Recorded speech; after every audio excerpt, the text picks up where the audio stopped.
Drake is challenging a federal court ruling in a move his lawyers are calling dangerous for the entire music industry.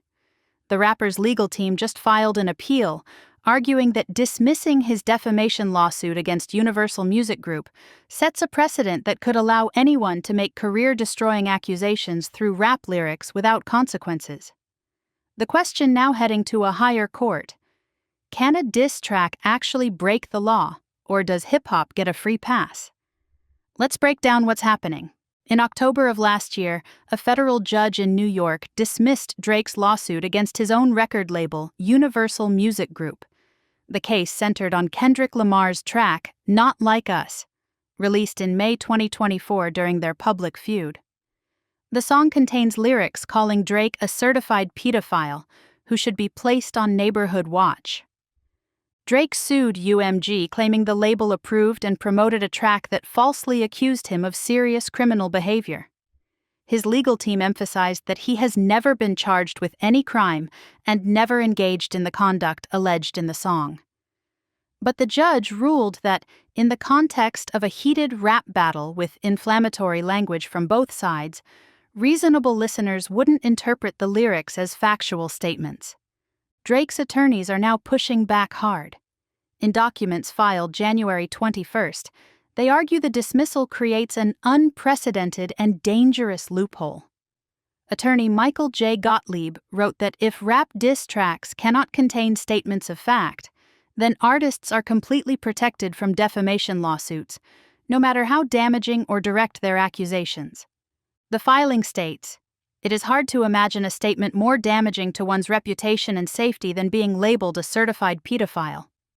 The legal team argues this allegation caused millions of people worldwide to believe the accusation was true, creating genuine safety risks and reputational harm that allegedly spilled over into violence.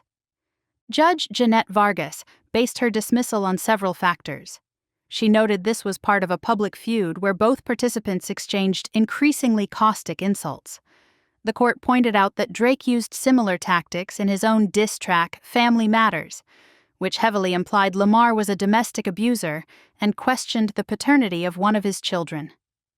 The judge wrote that the broader context of a rap battle with offensive accusations from both sides would not lead reasonable listeners to believe the song conveyed verifiable facts about Drake. Universal Music Group has maintained that the lyrics constitute protected opinion and rhetorical hyperbole, not actionable defamation. This appeal raises fundamental questions about where artistic expression ends and illegal defamation begins. Drake's team argues that calling someone a pedophile is not just an insult, it's a specific criminal allegation that carries real-world consequences. They contend that millions of listeners understood the song as factual information, not just competitive trash talk. The unusual element here is that UMG is the label for both artists, meaning the company profited from releasing content that one of its own signed artists claims is defamatory. Drake's initial lawsuit alleged UMG launched a campaign to make the track go viral while knowing it contained false criminal accusations. Universal Music Group's lawyers have until March 27th to file their response to this appeal.